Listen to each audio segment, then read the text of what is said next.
And faith in God has several components. So the first is believing that He actually exists. So, di ba, in Genesis, God created heavens and earth. So, He already exists. However, simply believing that God exists is not enough. As James chapter 2 verse 19 explains that the demons believe in God's existence as well. So, after believing that the Lord God, the Lord Jesus Christ exists, then the second element of faith in God is commitment. That's why it's very important that we need to be committed in God's work. So we need to involve in different ministries as we grow further.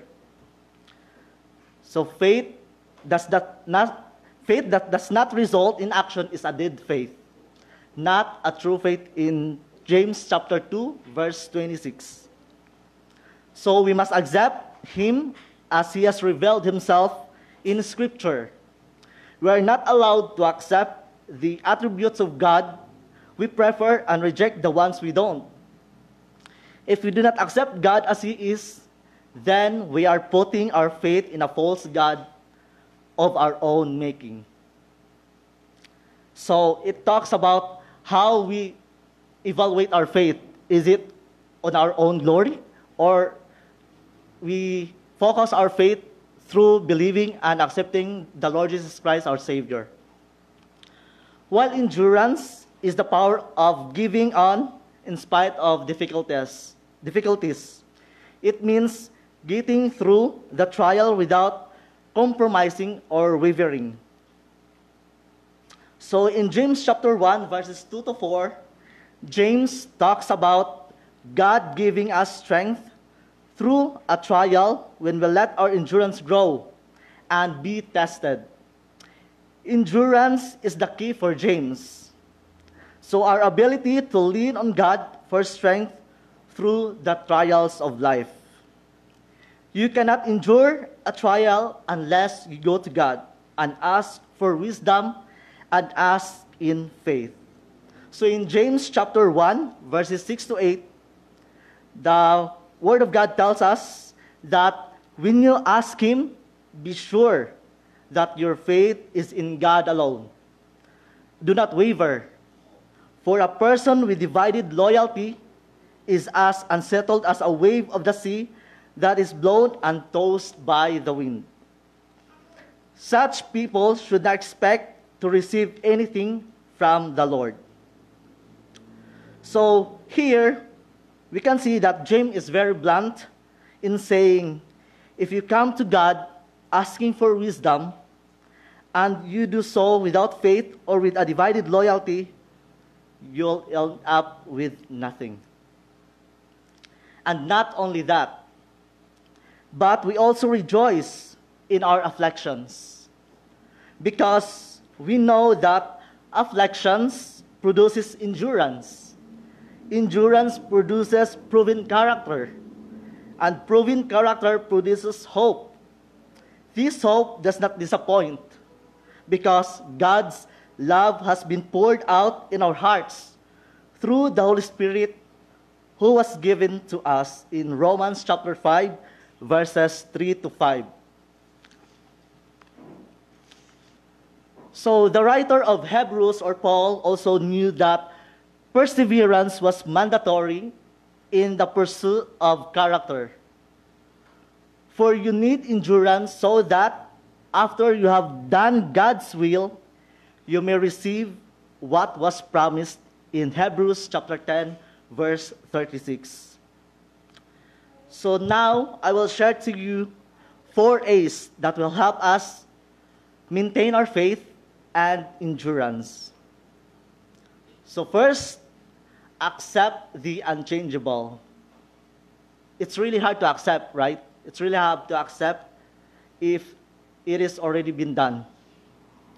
That's why accept the things in life that cannot be changed.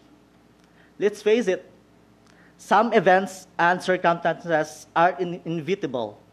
Inevitable means as a situation that is unavoidable. Sometimes we can say that life is so unfair, or life's not fair, and injustice creep into everyone's life. Sometimes, in one way or another, we face challenges that seem insurmountable. Insurmountable means too great to overcome. Diba? Usay, makaingon tag, saya nga, uy. Diba? Since naitabo naman, ang result is failed man. Sayang may pagniningkamot na lang ko. Laban sa mga students. Nga, after sa exam, nakagawa itong failed na score. Then, nagsaya nga, uy, may pag tinaro na lang tuon. But here we can see that James encourages us to accept the things so that we can move on and we can start another one. Remember that God is in charge of our lives. His desire is for us to grow in the likeness of His Son. Therefore, whatever enters our lives, whether it's unfavorable circumstances, tragic events, or irritating people, is for the development of our character. Our response to life challenges, whether good, bad, or indifferent, shapes our character as what James said in chapter 1, verse 2 to 4. Second, adjust obstacles. Diba? It's hard to adjust obstacles when we are there. Diba? If we are in challenges like, for example, for the young professionals sa trabaho, diba? It's hard to accept sometimes nga mo go sa ministry because of our conflicts sa shifts. Diba? It's hard to share the gospel sa atong mga co-workers because wala ta naka-study. So that's why sometimes we have to adapt our approach to align with the realities of life. In Proverbs chapter 22, verse 3, Solomon wrote, "A sensible person sees danger and takes cover, but the inexperienced keep going and are punished." Certain circumstances are unavoidable. The disappointments are inevitable. Obstacles are sure, and losses will occur. Diba? Every time, siguro sa tua, since in our human nature, if nanata mga obstacles sa tong life, siguro mo turn back na ta. It's because siguro ma-feel na to nga, di mo na ako kaya, oy. Just like today. So, I feel quite nervous kay Lord. Okay naman ta sa Bible club ko. Okay naman ta sa mga co-workers na ko sa trabahoan. Okay naman ta sa Sunday school. But then again, na ako diri in front. So, give me wisdom to share your word. So, I thank and praise the Lord for giving me that. Always adjust.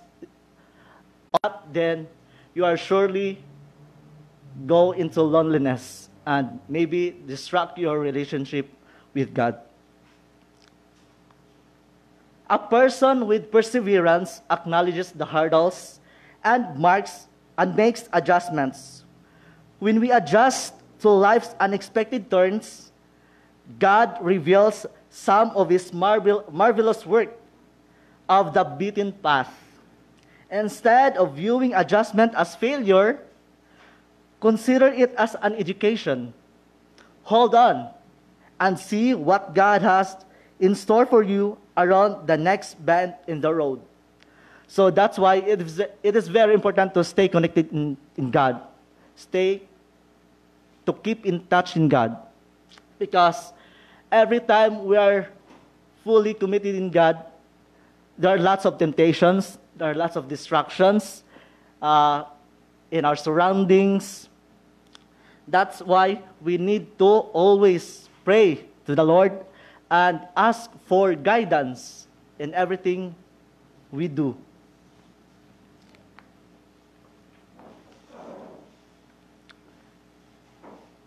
Third, abide with patience.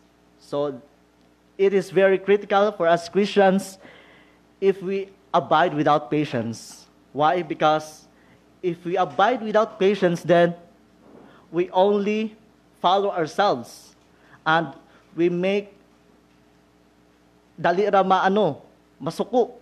Wala tayo pasensya. That's why the only way to learn patience is by facing this noisy and chaotic world. Taking life as it comes, it's about holding on, gritting your teeth, clenching your jaw, and riding out the storm. And we all know that that's not easy. Joyce Landorf writes, God's waiting room is the most difficult aspects of the Christian experience. So in the Greek language, the term for patience is often translated as long-suffering. So James encouraged to practice patience. So in the book of James, it is written, therefore, brothers, be patient until the Lord's coming. See how the farmer waits for the precious fruit of the earth and is patient with it until it receives the early and the late rains. You must be patient. Strengthen your hearts because the Lord's coming is near. In James chapter 5, verses 7 to 8. James also illustrates the concept of patience using the example of a farmer. A farmer cannot control the weather or the growth of crops. Instead, they must rely on God's wisdom and mercy. So, nito kang example ni James diri. A farmer.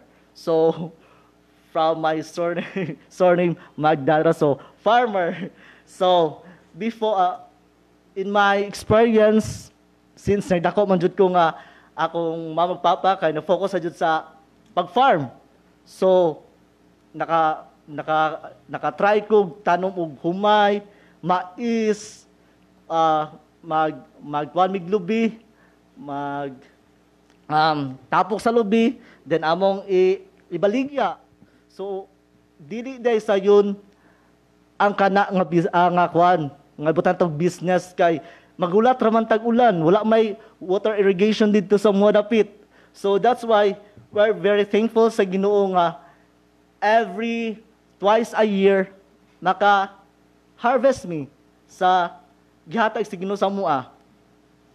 So we hope I hope that we learn from it that we'll look like a farmer, that we need to be patient and we need to allow God to mold us and to work our hearts by following His commandments for us, because obedience is better than sacrifice. And we know the fact that God is an omniscient, omnipotent, and omnipresent God. He is an all-knowing God. So, if in times that we are facing problems, so we need to always abide in Him and be patient, because God will give you the right answer if that is His will. So, for the fourth, affirm the presence. As we strive to live a life that reflects Jesus Christ, we must always remember that God is with us. At times, God is like a teacher, guiding us with instruction. Other times, God is like a co-worker, challenging us to strive for excellence. And sometimes, God is like a spectator, encouraging us to keep on keeping on. No matter what situation we find ourselves in, God is always with us. So, ang ginuday kay pwede juday na bisag kinsa siya no, Kay siya man ang author of everything, siya ang source. So siguro natin mga problems karon, natin mga anxiety or stress nga nagian. So all we need to do is surrender to God. Pray to God that He will comfort you. Because sometimes mga itag-comfort sa atong isikataw, right? But then again, sometimes sad, makahatay nato nag more stress. Kay imbis i-comfort ka, i-bully na nun ka. So that's why if ganahan ka right nga comfort, go to God, lean to God, and talk to God. So in Isaiah, he describes this miracle. Do you not know? Have you not heard? The Lord is the everlasting God, the creator of the ends of the earth. He will not grow tired or weary, and his understanding no one can fathom. He gives strength to the weary and increases the power of the weak. Even youths grow tired and weary, and young men stumble and fall. But those who hope in the Lord will renew their strength. They will soar on the wings like eagles. They will run and not grow weary. They will walk and not be fainted. In Isaiah chapter 40, verses 28 to 31. So the secret is found in affirming God's presence.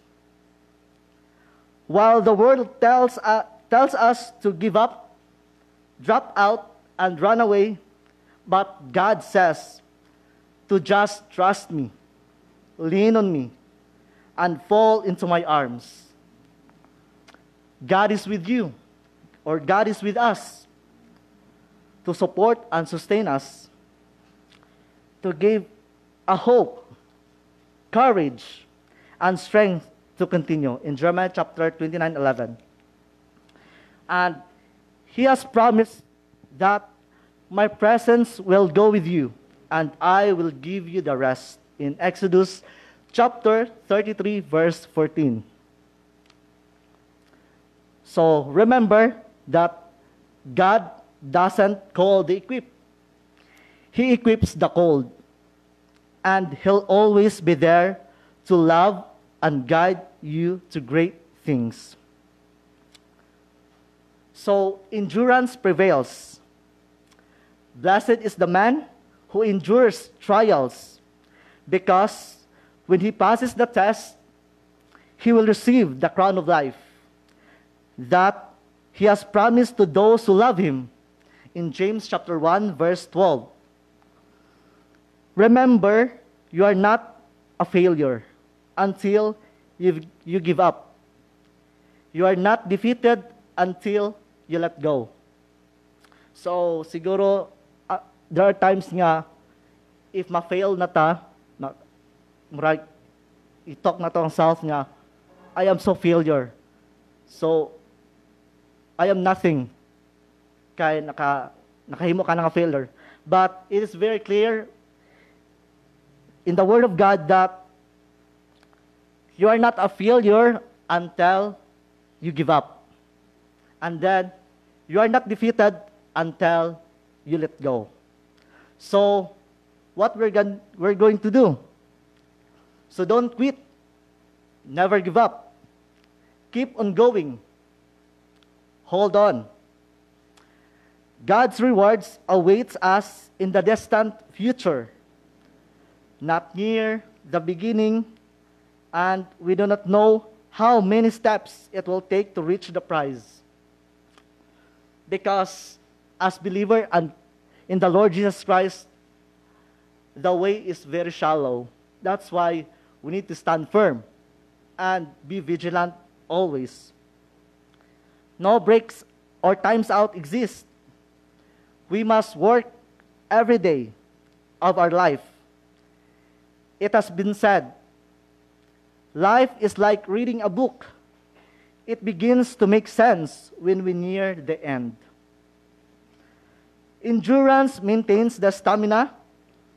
needed to see the end and embrace the prize. So fight another round, rise another time, and above all, don't let go. So every time we face challenges, every time we face trials in our lives, always remember that God is sovereign in all things. He can do miracles. So if you think na your life is distressed, you think na wala na kayo pag-asa, then go back to God. Ask wisdom and knowledge, and also study His Word. Open your Bible and meditate on it, so that when your life becomes rough, then you can assure that you have your Master, you have your Creator, you have your God, who are always available, because God chooses fat men, faithful, available, and teachable. So, when we follow Christ, we have one who is mighty enough to give us the strength to bear through and find peace and a quiet resolve. God will help us find a way to a mature faith, response to trials and temptations. Consider it all joy. So in the midst of trials and temptation, be reminded that this too shall pass. But in the meantime, when the way is dark and rough, remember that God will help you endure through as you ask for the wisdom to deal with life. And in the end, we are created by God, loved by God, and given strength by God every single day. For every single trial and temptation, so lean on God's love and count it all joy. So it is very important for us to always be reminded by the Word of God. Siguro nadiri karon nga mahadlok pa, wala pa wisdom to share the Word of God sa ilang mga brothers, sa ilang families, sa ilang friends. But in James chapter 1 verse 5, the Word of God tells us, if any one of you lacks wisdom, let him ask God, who gives generously to all without reproach, and it will be given to him. So my question is, are you suffering through a trial that will test your faith? Or are you being tempted away from God to something that seems enticing but is actually evil?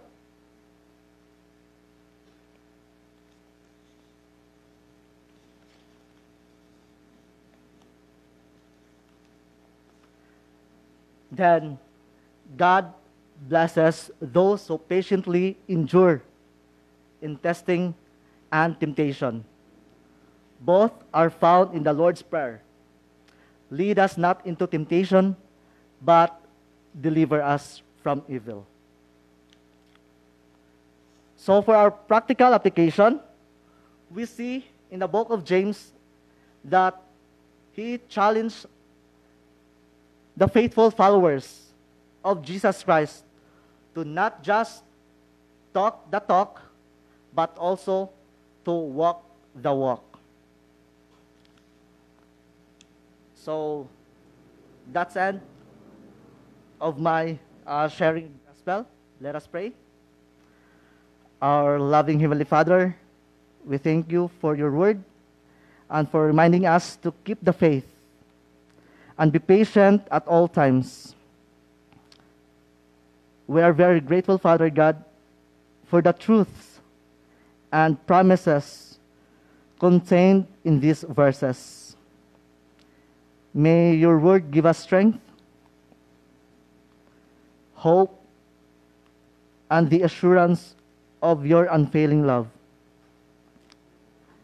Father God, it provides direction when we are lost and encouragement when we are weary. So, Father, please help us to continually seek your wisdom and apply in our daily walk with you. In Christ's name we pray. Amen.